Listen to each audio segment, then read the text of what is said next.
Welcome back to the channel. This is a sewing tutorial for a duster coat, and don't worry, I have a separate video coming for the pattern on Saturday the 27th of January, and be rest assured I would have it coming definitely on that day. So I used two fabrics for this project. The first one is this yellow tartan material that I got last year when I went to Walthamstow Market. I got 2 meters and I just love the color and the print. Like, the fabric did the work in this project.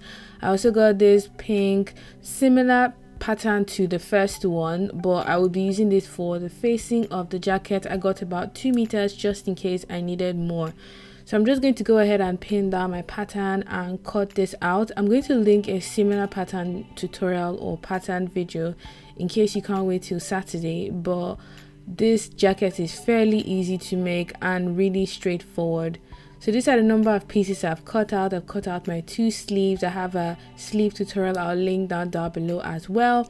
I have 2 pieces for the front. It's just a simple front and a simple back. I cut the back on the fold because I don't want any seam on the back. I cut my facings in the pink material because I thought it was just cool to have a different color showing on the inside of the jacket. Now, time to sew. We're going to start by joining the shoulder seams of the main garment and the side seams as well. So I've pinned them on together here before taking it to my sewing machine. So I'm sewing using a normal straight stitch just on a 1 centimeter seam allowance.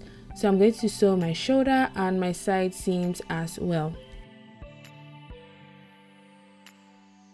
After this, I'm going to go ahead and overlock all of the seams, that's the side seams and the shoulder seams of the main garment, because this is a woven fabric, therefore it would fray if you don't overlock it. After that, you will need to join your shoulder seams of the facing. So I've pinned together the right sides together of the front to the back facing, and I'm going to sew it together on a 1 centimeter seam allowance in my domestic machine. So I'm just going ahead to sew both shoulder seams before overlocking the seams, and as well as the outer side. So this is not the side that you would join onto the jacket, but this is that outer side that you would see hanging freely inside of the jacket. Once you're done overlocking the facing, it is time to join it onto the actual main garment. So the beautiful thing about facings is they help to finish off seams once you turn it inside out. So I'm pinning together shoulder to shoulder of the facing to the actual jacket, and I put right sides together, so when I turn the facing the other way around, it's the right side of the facing showing on the right side of the garment. So I'm just going ahead to pin all the necessary points. So I've pinned the center front of the left and the right hand side. I've pinned around the neck, but the facing is usually cut shorter because if you want to attach lining, it just makes it a whole lot easier to do. But in this case, I'm not going to fix a lining. I'm just going to fold it inside and finish off the hem. So I'm just going ahead to sew on a 1 centimeter seam allowance, joining my facing all the way around using 1 continuous stitch.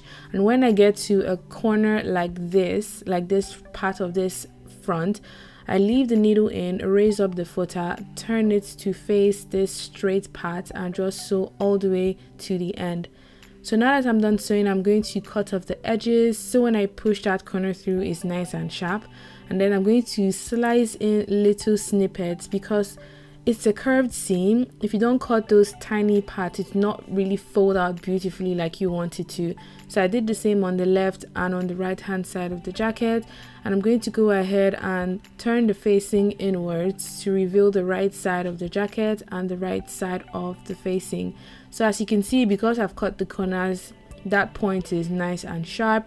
All this really needs is a good press. Like, take your time pressing this because that is the first thing someone would see when they look at you wearing this jacket. So I've gone ahead and I've turned inside out the left and the right hand side. As you can see, the facing really pops against the yellow on this jacket. Now moving on to the sleeves, I have folded in my left and right sleeves and I've pinned them together, and I'm going to join that side seam because I want to fix the sleeve in on the round edge that it has. So I'm just sewing on a 1 centimeter seam allowance in my domestic machine before going ahead to overlock. As I said before, this fabric will fray like crazy if you don't overlock it. So I've gone in and I've pinned in my sleeve, and this is where the beautiful thing about the sleeve actually happens. I have created gathers along the head to create that puff that you saw earlier on, and 2 mini pleats on either side of the gathers. So you can either pleat this all the way through or create gathers all the way through. If you want a separate tutorial for how to make gathers, please let me know in the comment section down below, but I believe I've done that in one of my previous videos.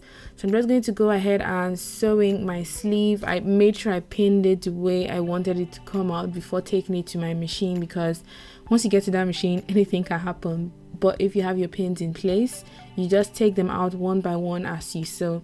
So I'm just going off to finish this particular sleeve here before going to work on the other one. And after sewing this, I went ahead and I overlocked.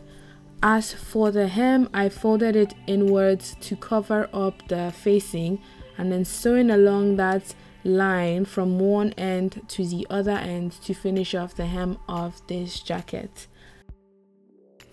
This is the finished jacket or coat. It will make a perfect layering piece. It's not something that you would wear on its own as outerwear, but layer it underneath a jacket, especially during the really cold months in colder countries.